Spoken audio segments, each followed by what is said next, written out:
ज़्यादा थी। तो आज देखेंगे 3 दिन से बाजार उसी लेवल पे कंसोलिडेट कर रहा है, जिसके चलते थोड़ा RSI ठंडा होने की कोशिश कर रहा है। MACD चार्ट पे बुलिश क्रॉसओवर 2 दिन से लगातार लाल हिस्टोग्राम दिखा रहा है, जिसका मतलब वो कमज़ोर मध्यम पड़ रहा है। लेकिन अभी बाजार में ओवरऑल कहानी ठीक है। अब देखो मैं आपको बताता हूँ, बाजार जिस तरह से भागा है ना, बाजार में फुल टॉस गर्माहट है। बाजार में सारे ऐसे फैक्टर्स इस वक्त एग्जिस्ट करते हैं जो बाजार को 22, 22.5, 23, 23.5, 24 तक के लेवल पर ले जा सकते हैं। मेरी बात नोट कर लीजिए आप। ऐसा मुझे लगता है, मैं गलत भी हो सकता हूँ। फैक्टर्स पहले से GST कलेक्शन लगातार तेजी से बढ़ रहा है। एडवांस टैक्स का कलेक्शन में मैं ध्यान नहीं एग्जैक्ट, अराउंड 20% के आसपास ज़्यादा इस बार कलेक्ट हुआ है। यानी जब लोगों की आमदनियाँ बढ़ रही हैं, धंधा ज़्यादा हो रहा है, तो इसका मतलब क्या है, इकॉनमी फुल स्ट्रॉन्ग मोड में, और इंटरेस्ट रेट लगता है पीक आउट कर चुके हैं। इन्फ्लेशन पे भी काबू आता हुआ नजर आ रहा है, जिसके चलते बाजार में सारे फैक्टर्स इस बात को बता रहे हैं कि बाजार एक बड़ी तेजी दिखा सकता है 2024 में। ऊपर से इलेक्शन है, इलेक्शन का मैं रिकॉर्ड स्टडी कर रहा था, जो मैं देख रहा था, कई चीज़ों पे बातें सुन रहा था, लोगों की देख रहा था।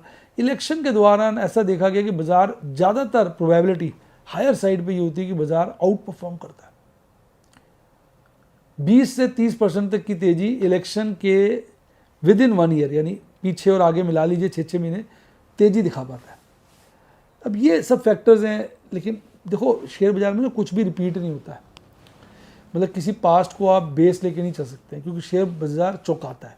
लेकिन ये बातें तो एग्जिस्ट करती हैं कि भाई जब इलेक्शन होते हैं बाजार अच्छा परफॉर्म कर जाता है, गिर भी जाता है बीच में। ऐसा नहीं कि बढ़ता ही, सिर्फ बीच में झटके देता है, डराता भी है। अभी वो डरत नज़र नहीं आई है।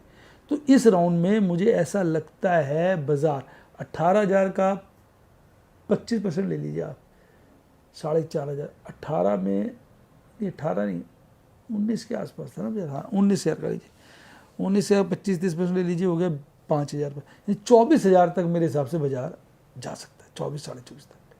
लेकिन बीच में बड़े झटके भी दे सकता है, आपको डरा भी सकता है, और जो ट्रेडर्स हैं उनको नुकसान भी पहुंचा सकता है। तो समझदारी से काम करना है। अब इंडिया में बात करो इंडेक्स की, पर स्टॉक में तो अलग तरह का मूवमेंट होता है। ऊपर के रेटों में फंसा के छोड़ भी देते हैं कई बार, काफ़ी समय तक।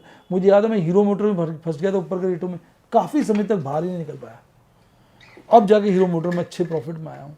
फार्मा सेक्टर में फंस गया था, 1.5 साल वेट करना पड़ गया। तो यानी ये सब भी हमें ख्याल रखने कि हम बहुत ज़्यादा ऊपर के रेट में ना फंसे। बड़ा सारी कहानी समझा दी है, अपनी फीलिंग बता दी है, विद डिस्क्लेमर कि भैया मैं नॉस्ट्रेडमस तो हूँ नहीं, गलत भी हो सकता हूँ। बाकी अब जिसने जो काम करना है वो तो अपने रिस्क कैपिटाइट के हिसाब से करना है ना, ओवर ट्रेड नहीं करना चाहिए।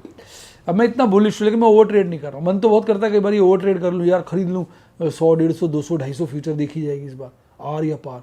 फिर सर पार की जगह आर हो गया तो मुश्किल हो जाएगी ना, इसलिए मैं डरता हूँ। फिर मैं अपने को समझाता रहे, मनोज क्या करेगा, ठीक चल रहा है ना, बढ़िया है, 3 रुपये कमा चुका है, लगभग 4 रुपये से ऊपर का प्रॉफिट दिख रहा है अनरियलाइज, 7 रुपये से के आसपास का प्रॉफिट है। क्या सारे प्रॉफिट संसार के तूने इसी जन्म में लेने हैं क्या? फिर मैं अपने को शांत कर लेता हूँ, शांत हो जाता हूँ। क्या करें, शांति में जो मजा है ना किसी चीज़ में नहीं है।